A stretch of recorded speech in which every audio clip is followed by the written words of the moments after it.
Hello friends, ఎలా ఉన్నారు? ఒక శిష్యుడు తన గురువు దగ్గరికి వెళ్లి, స్వామి, గతం నన్ను చాలా వేధిస్తుంది, ఏం చేయమంటారు అని అడిగాడు. అప్పుడు గురువు అతని చేతికి ఒక బరువైన రాయిని ఇచ్చి, దీన్ని అలానే పట్టుకుని ఉండు అన్నాడు. 5 నిమిషాల తర్వాత శిష్యుడికి చేయి నొప్పి పుట్టింది. 10 నిమిషాల తర్వాత భరించలేకపోయాడు. అప్పుడు గురువు అన్నాడు, ఆ రాయి నీ పశ్చాత్తాపం లాంటిది.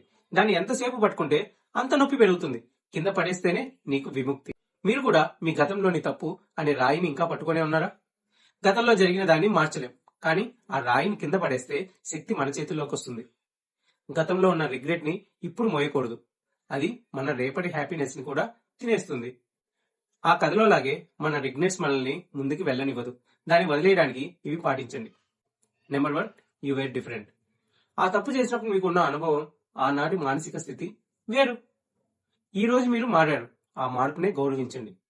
Number 2, stop punishing your self. పశ్చాత్తాపం మిమ్మల్ని మెరుగుపరచాలి గాని మీ జీవితాన్ని నాశనం చేయకూడదు. జరిగిన దానికి ఇప్పటికే మీరు తగినంత బాధపడ్డారు. Number 3, let it go. గతం గురించి ఆలోచించడం వల్ల నిన్నటిది అనేది మారదు, కానీ రేపటి సంతోషం మాత్రం ఖచ్చితంగా దూరం అవుతుంది.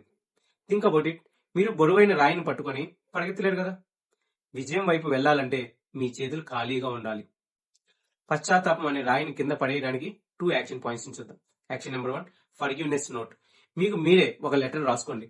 ఆ రోజు పరిస్థితుల వల్ల నేను అలా చేశాను, ఇప్పుడు నేను మారిపోయాను, నన్ను నేను క్షమించుకుంటున్నాను అని రాసి దాన్ని కాల్ చేయండి. Action number 2, focus on today. గతం గురించి ఆలోచన వచ్చినప్పుడల్లా వెంటనే ప్రస్తుతం మీరు చేయాల్సిన ఒక చిన్న పనిలో నిమగ్నం అయిపోండి. రాయిని కింద పడేయండి, పరుగు మొదలు పెట్టండి. ఈ రోజు మీ పాత బాధను వదిలేసి ప్రశాంతంగా ఊపిరి తీసుకోండి. This is one more tomorrow. రేపటి కోసం ఈ రోజు చేసే ఒక చిన్న ప్రయత్నం. మీరు ఏం చేయాలనుకుంటున్నారో దానికి ప్లాన్ చేయండి. ఇప్పుడే మొదలు పెట్టండి. సైనింగ్ ఆఫ్, మీ వీకే.